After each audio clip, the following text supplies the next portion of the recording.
Ya, saatnya kita akan dengarkan firman Tuhan. Mari kita berdoa.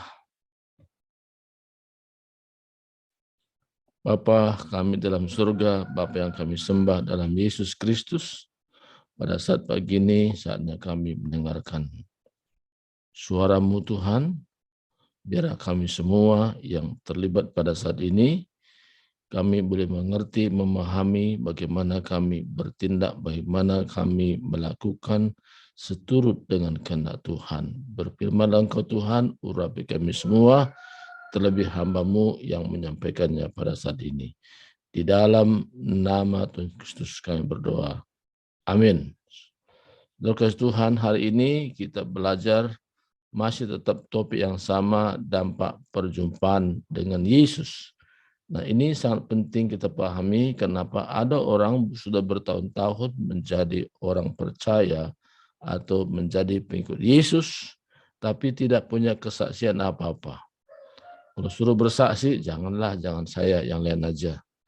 Padahal kalau kita sudah punya pengalaman perjumpaan dengan Yesus melalui sebuah peristiwa, apapun bentuk peristiwa itu menjadi sarana untuk kita bersaksi dan kita berkata, Tuhan itu baik.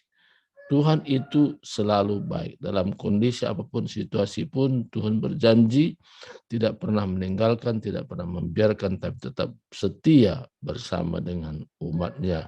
Kita adalah umat Tuhan yang sudah percaya bahwa darah Yesus Kristus sudah tercurah untuk menebus kita semua. Jadi kita lihat dari firman Tuhan Lukas pasal 10 ayat 38 sampai 42.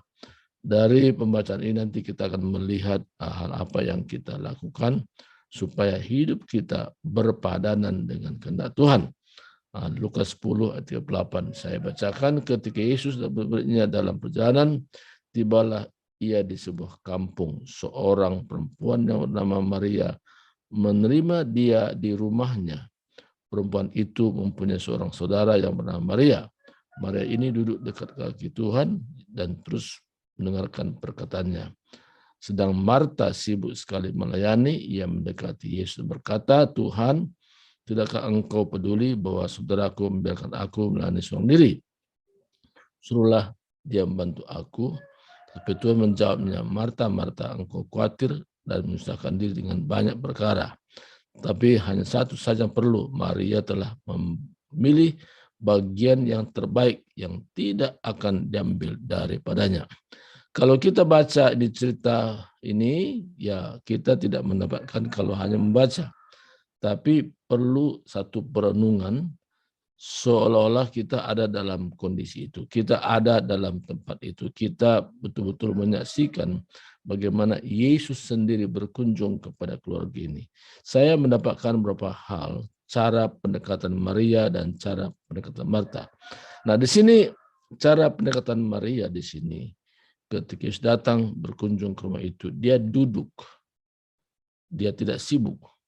Dia duduk. Sedang Marta melayani. Saya dulu berpendapat, saya anggap dulu Maria ini kok duduk saja. Kenapa dia nggak sibuk? Nah, Marta langsung melayani, menyiapkan segala sarana prasarana. Ya, mungkin kalau lapar ya sudah ada semua. Nah, tapi menurut pandang Yesus, sikap Maria ini sikap yang baik, duduk.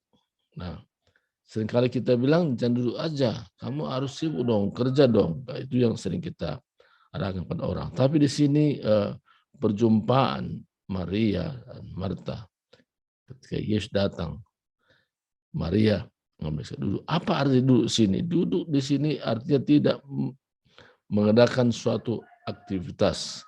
Tapi duduk artinya di sini berbicara tentang siap dilayani. Bukan melayani, tapi siap dilayani. Jadi Maria mengambil sikap siap dilayani. Apa saja Yesus mau sampaikan, silakan, saya siap. Nah, sedang Marta melayani. Jadi Marta ini mencari kesibukan untuk ya persiapan-persiapan apa yang mungkin cocok nanti ketika kondisi lapar dan sebagainya sudah ada semua. Semua baik. Nah, Jadi cara Marta juga baik, cara Maria juga baik. Tapi di sini ada komparatif, perbandingan. Jadi cara Marta baik, cara Maria lebih baik. Di mana lebih baiknya? Di sini. Yang poin kedua di sini, kenapa lebih baik di sini? Dikatakan Maria ini duduk dekat kaki Tuhan. Nah ini, poin di sini. Maria duduk dekat kaki Tuhan. Nah ini menggambarkan bahwa memang Maria ini memberikan hatinya untuk dilayani oleh Yesus. Jadi dia tidak mengambil kesibukan. Sedangkan Marta di sini sibuk. Nah, jadi sibuk. Nah, bukankah kita melihat juga sekarang ini banyak orang sibuk, tapi tidak tahu apa kesibukannya. Apakah kesibukan ini sesuai dengan rancangan Tuhan atau menyibukkan diri sendiri. Nah, karena ada orang sibuk karena memang ya mencari kesibukan sendiri, tapi Tuhan tidak menuntun dia ke arah itu. Tapi yang penting sibuk aja dah. Nah, ini terjadi zaman sekarang ini pun juga bisa terjadi sibuk. Pokoknya dia cari kegiatan saja. Tapi hari ini Tuhan mengajar kita bukan mencari kegiatan, tapi kita duduk dekat kaki Tuhan. Tujuannya apa? Supaya apapun yang kita kerjakan nanti bukan menurut kehendak kita sendiri, tapi kita belajar menurut kehendak Tuhan. Karena ada bermacam-macam kehendak. Kehendak iblis tentu tidak baik ya, tapi ada kehendak manusia, ada kehendak Tuhan. Nah, jadi kita belajar dalam hidup ini, apakah ini kehendak-Mu Tuhan? Apa kehendak saya? Jadi duduk dekat kaki Tuhan di sini, kita belajar untuk mencari apa yang menjadi kehendak Tuhan. Karena kehendak Tuhan itu selalu baik. Walaupun menurut pandangan kita ada kalanya tidak baik. Karena pandangan kita dengan pandangan Tuhan itu tidak sama. Yang baik menurut Tuhan belum tentu baik menurut kita. Nah, di sini rahasianya. Jadi yang baik menurut Tuhan itu benar-benar baik. Walaupun secara daging itu ada proses. Karena daging kita berontak. Ya. Tapi kalau hari ini, kalau pagi hari ini, kita belajar memiliki sikap seperti pendekatan Maria. Sebelum kita mengerjakan kegiatan kita sehari-hari, kita duduk dekat kaki Tuhan. Itu rahasia yang luar biasa. Sehingga kalau kita pun mengambil satu kesibukan, kita mengalami satu sukacita, mengalami suatu damai sejahtera, mengalami satu pengalaman pribadi, perjumpaan dengan Tuhan. Sehingga apapun yang kita kerjakan itu, karena kita tahu itu kehendak Tuhan untuk kita lakukan. Nah, sedangkan Marta, dia tidak belajar apa yang menjadi kehendak Tuhan. Di situ perbedaannya, saudaraku. Kalau soal kesibukan, ya sekarang ini banyak orang sibuk tidak menentu. Tapi apakah itu kesibukannya kehendak Tuhan atau tidak, itu bisa bertanya pribadi. Karena itu bersifat pribadi, hubungan pribadi dengan Tuhan. Nah, jadi cara Maria ini dia duduk dekat kaki Tuhan. Saya belajar, saudaraku, untuk memahami ini. Karena ketika saya membaca firman Tuhan, tidak hanya sekedar baca, tapi saya seperti melihat kejadian itu, namanya visualisasi. Jadi ketika saya membuat seperti itu, saya mengerti maknanya. Kenapa Tuhan melihat cara Maria ini lebih baik daripada cara Marta. Padahal Yesus datang menemui mereka. Tapi cara menyambutnya itu berbeda. Cara Marta menyambut dengan cara Maria menyambut beda. Kalau Marta mengutamakan kesibukan, tapi Maria berbeda, sebaliknya. Nah, ini gambaran gereja Tuhan juga sekarang ini. Ya, kenapa kadang-kadang sudah kerjakan ini, kerjakan itu, sibuk sana dan sibuk ini, tapi ending-endingnya mengeluh. Kenapa mengeluh? Karena apa yang dia kerjakan tidak sesuai dengan apa yang Tuhan mau. Kan ada yang iklan katakan, ku tahu apa yang ku mau. Iklan. Tapi kita belajar, ku tahu apa yang Yesus mau. Ini yang sangat penting. Ku tahu apa yang Yesus mau. Jadi hari ini kalau kita mengerjakan sesuatu, kita tahu bahwa itu maunya Yesus, kita kerjakan itu. Nah, itu yang sedang kadang-kadang kita hadapi dalam hidup. Satu realita sehari-hari. Nah, hari ini Tuhan mengajar saya dan saudara untuk mengerti apa yang menjadi kehendak Tuhan. Perhatikan yang selanjutnya di sini, bagaimana sikap Maria di sini. Maria ini duduk dekat ke Tuhan dan terus mendengarkan perkataannya. Jadi Maria belajar. Terus mendengarkan. Jadi Yesus berkata sesuatu pesan kepada Maria.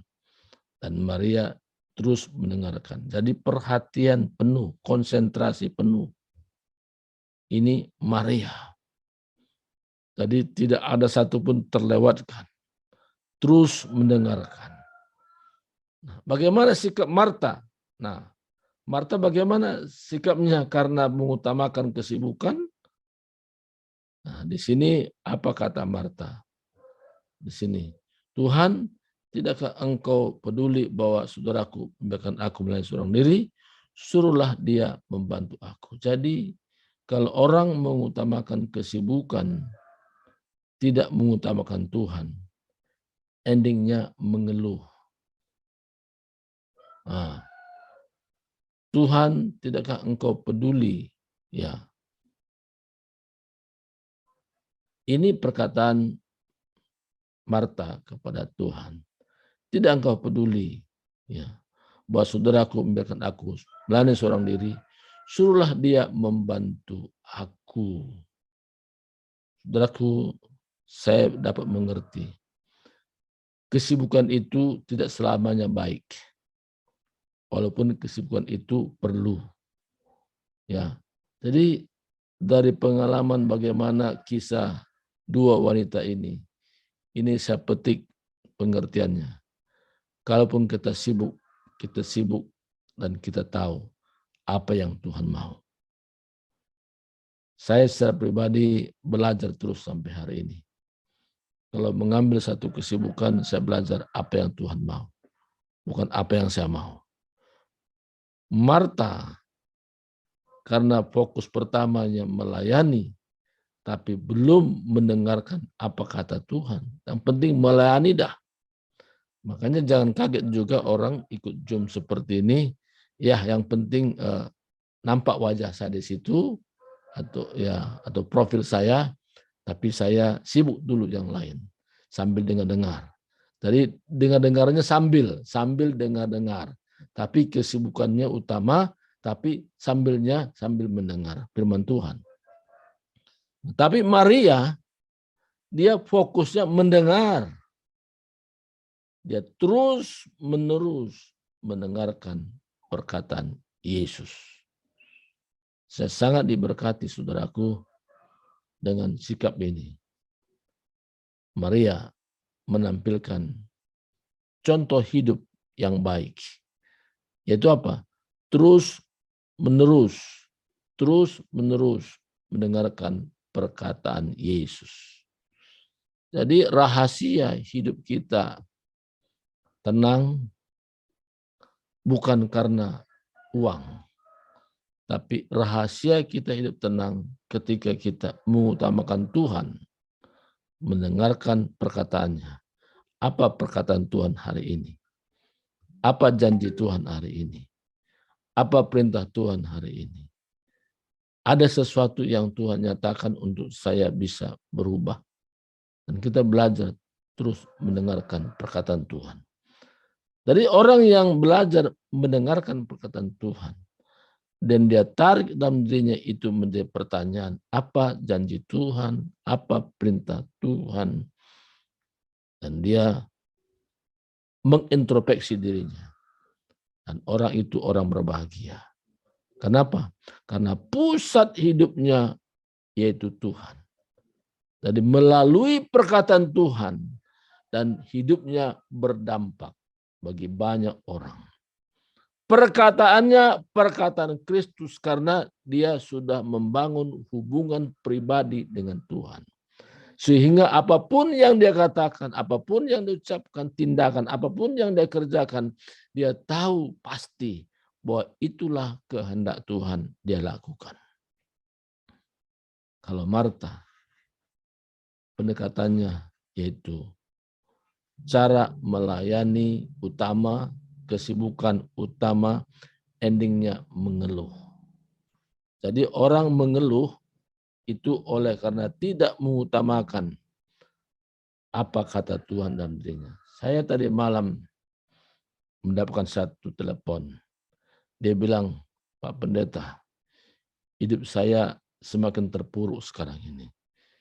Saya bilang, Bapak kan salah satu pengurus dalam satu komunitas. Iya, tapi makin susah. Saya dulu punya mobil, mobil pun sudah terjual, Pak.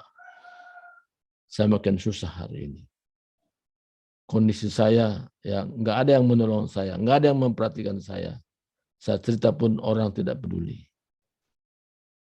Saya hanya berkata, sudahkah Bapak dengar suara Tuhan? Sudahkah Bapak belajar untuk melakukan apa yang Tuhan suruh? Dia sulit jawab, saudaraku. Jadi ini satu contoh juga di mana dalam hidup sekarang ini, kalau orang mengutamakan kesibukan dan kesibukan dan kesibukan, tapi tidak memberi waktu mendengar perkataan Tuhan, cepat atau lambat dia akan mengeluh. Mengeluh keadaan dirinya, mengeluh keadaan situasi di sekitarnya. Yang terakhir di sini tadi, yang terakhir ya, ayat yang ke-42 katakan, tetapi hanya satu saja yang perlu. Maria telah memilih bagian yang terbaik, yang tidak akan diambil daripadanya. Maria sudah memilih bagian yang terbaik. Kenapa katakan bagian yang terbaik?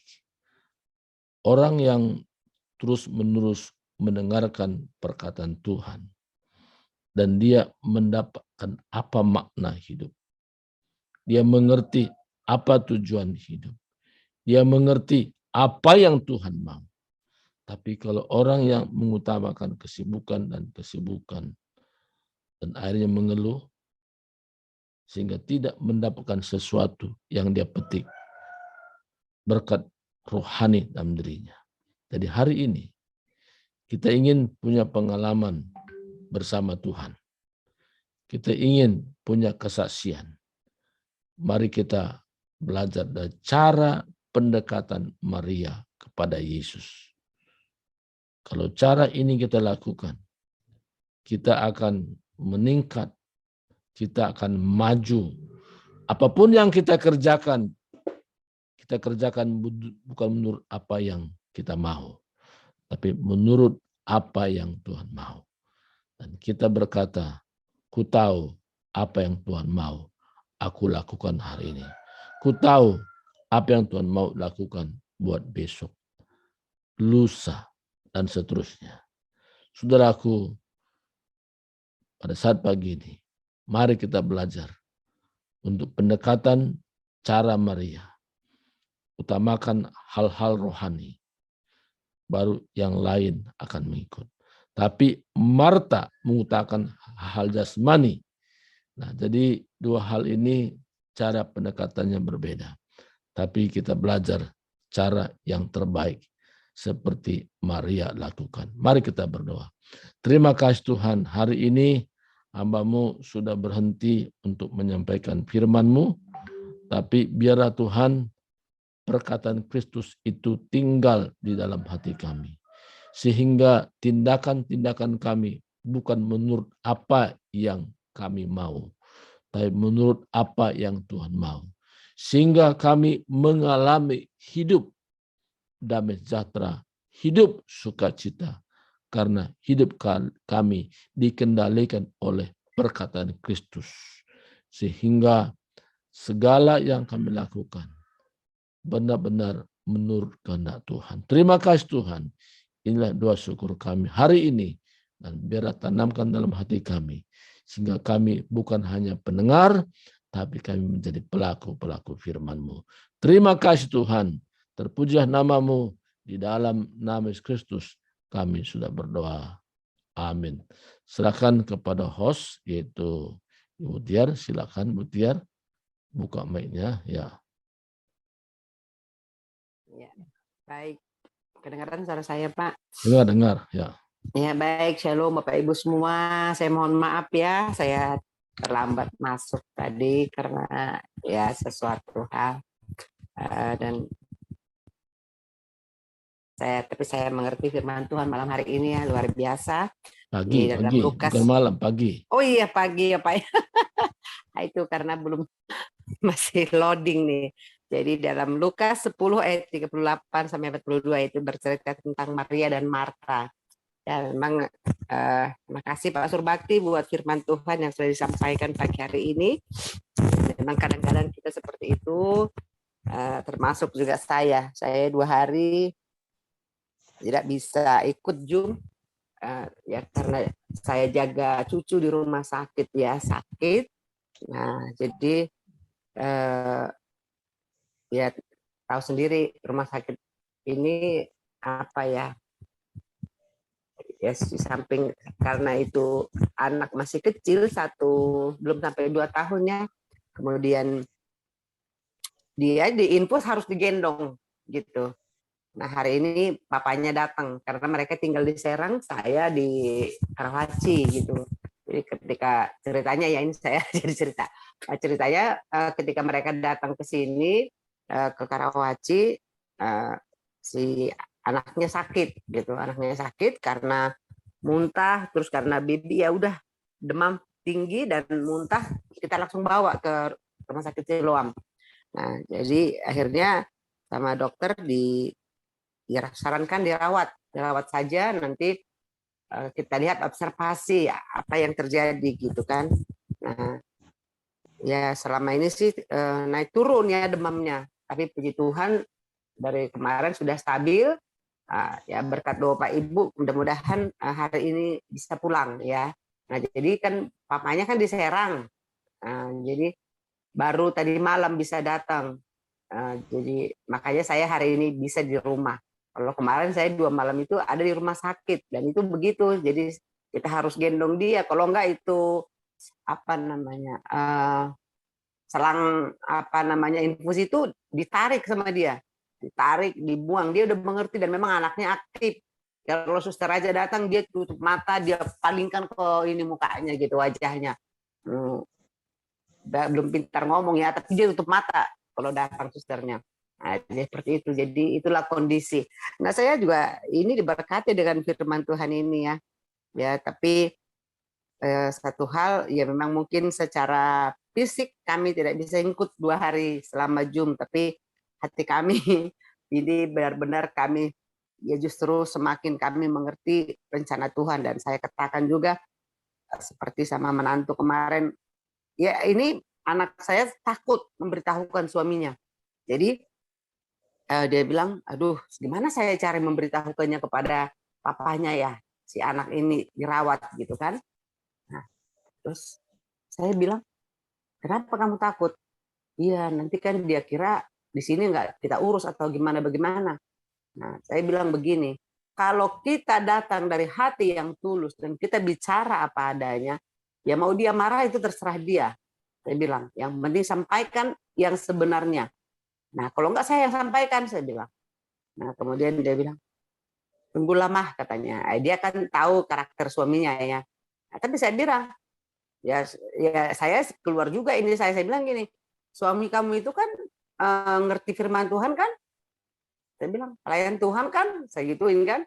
Nah, kalau dia marah nanti ngomong sama mama. Nah, akhirnya, tapi memang pas pertama malam itu di rumah sakit sampai selesai observasi kami belum kasih tahu.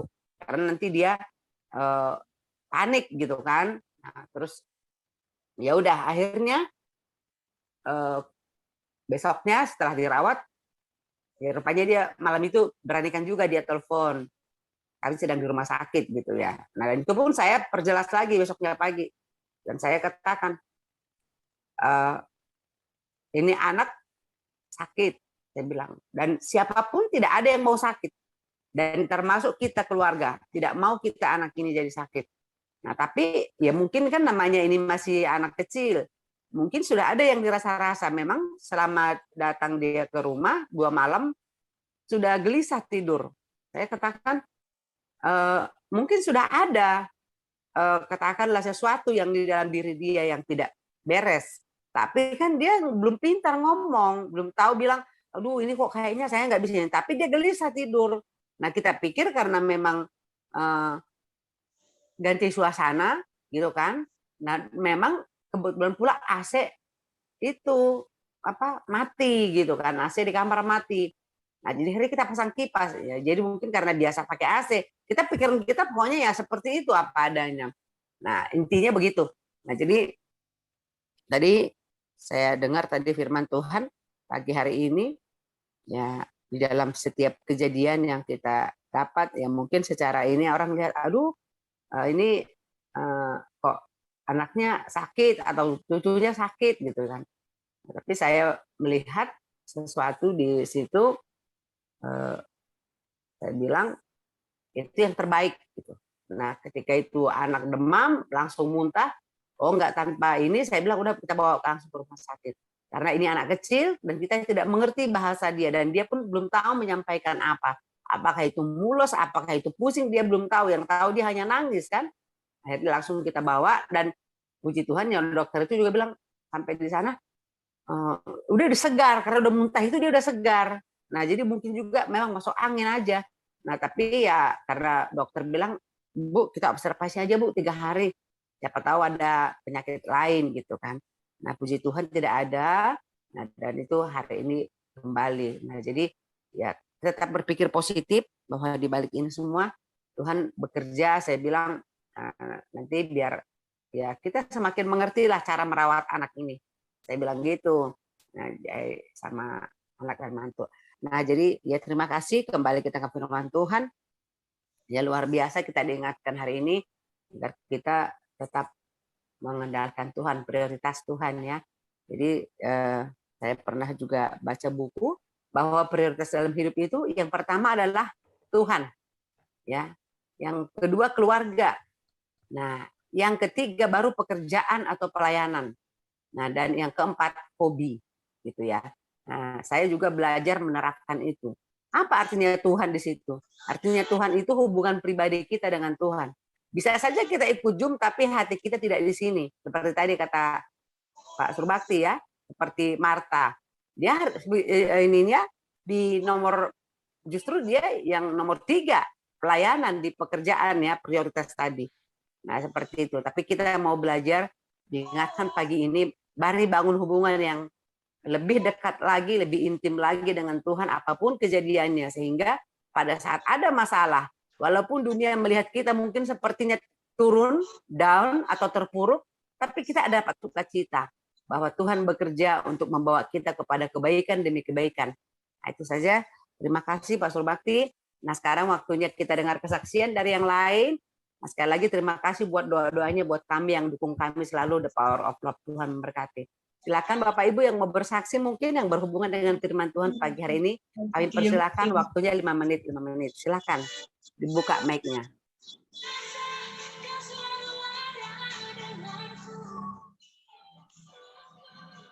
Ya saya mau ya. Baik, silakan Pak Victor.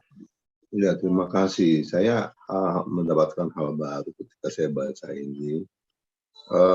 Yang menarik di sini ayat 38.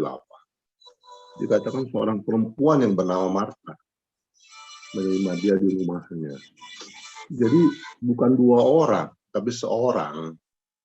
Jadi sebenarnya pokok utama di sini sebenarnya Marta, bukan Maria.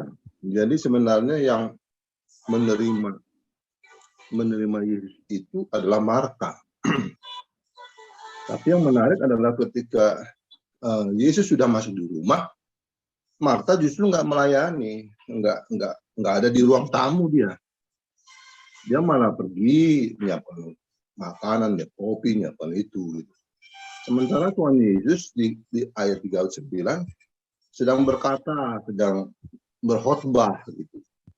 Jadi ketika Tuhan Yesus berbicara itu, Marta nggak ada. Gitu. Di situ menurut saya satu hal yang menarik di sini. Maka ditegur Tuhan Yesus kan, misalnya dikatakan di ayat 41, Marta, Marta, engkau khawatir menyusahkan diri dengan banyak perkara. Tapi hanya satu yang perlu, Maria telah memilih bagian terbaik yang tidak akan diambil daripadanya.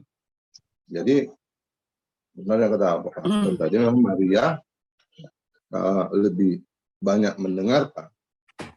Tapi di sini yang saya melihat bahwa Marta dia melihat menerima Yesus ketika Yesus datang dalam perjalanan ke kampung itu. Sebenarnya Marta menerima dia. Tapi justru ketika Yesus sudah ada di ruang tamu, malah Marta tidak melayani dia malah cari kopi, cari apa, teh mungkin di sana. Sementara Tuhan Yesus adalah firman Allah. Yesus sedang berfirman. Yesus sudah memberikan sesuatu yang penting di situ. Tapi justru Marta malah yang menerima dia malah nggak ada di situ, nggak ada di ruangan itu. Dia sibuk dengan persiapan yang lain. Jadi dari sini saya dapat satu hal yang menarik adalah kadang-kadang kita menerima Yesus bukan sebagai Yesus sebagai firman, tapi kita malah dari sebanyak aksesoris yang lain. Misalnya gereja misalnya sibuk dengan pembangunan parkir, pembangunan ini gitu kan. Tapi yang utama Yesus sebagai firman Tuhan itu kita tidak layani gitu. Jadi di sini kita melihat hal yang mencolok sekali antara Marta dan Maria. Dan firman Tuhan di sini pokok utamanya Marta menerima Yesus. Tetapi Marta nggak ada di tempat. Dia sibuk dengan yang makanan dan sebagainya. Malah Maria yang mendengar. Mungkin itu aja. Terima kasih.